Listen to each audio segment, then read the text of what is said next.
Top Urdu خبریں لے کر میں ملک روف آپ کی خدمت میں حاضر۔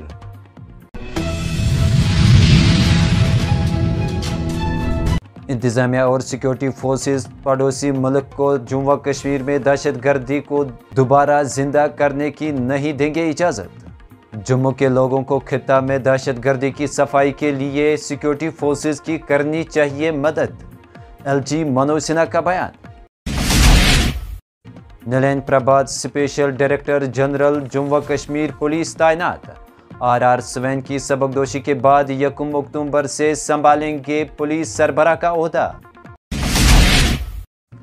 خراب موسمی صورتحال کے پیش نظر وادی کشمیر میں 78ویں یوم آزادی کی تقریبات ہوئی منعقد، لوگوں کی کثیر تعداد نے تقریبات میں کی شرکت۔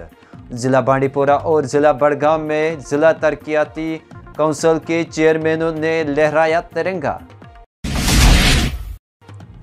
ضلع رامبن میں بادل پھٹنے اور آسمانی بجلی گرنے کا واقعہ آیا پیش، جس کی وجہ سے مقامی زمیندار کی 5 بھیڑیاں ہوئی ہلاک۔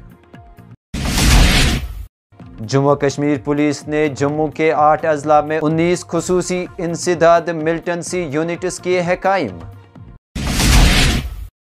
شمالی کشمیر کے ضلع بانڈی پورہ میں بادل پھٹنے سے سڑکوں اور پلوں کے ساتھ ساتھ فصلوں کو بھی پہنچا نقصان۔ بانڈی پورہ گریز شاہراہ پر ٹریفک کی آمد و رفت ہوئی متاثر۔ منشیات فروشوں کے خلاف جموں و کشمیر پولیس کی جنگ ہے جاری، بارہمولہ میں ہوئی تازہ کارروائی۔ ایک منشیات فروش کو کیا گیا ہے گرفتار، قبضے سے ممنوعہ مادہ کیا گیا برآمد۔ فوج نے جموں میں کیپٹن دیپک سنگھ کو خراج عقیدت کیا پیش، پھول مالا چڑھانے کی ایک تقریب کا کیا اہتمام۔ شمالی کشمیر کے بارہمولہ قصبے میں تیز ہواؤں کے ساتھ موسلادھار بارش کی وجہ سے یوم آزادی کی تقریبات میں پڑا خلل۔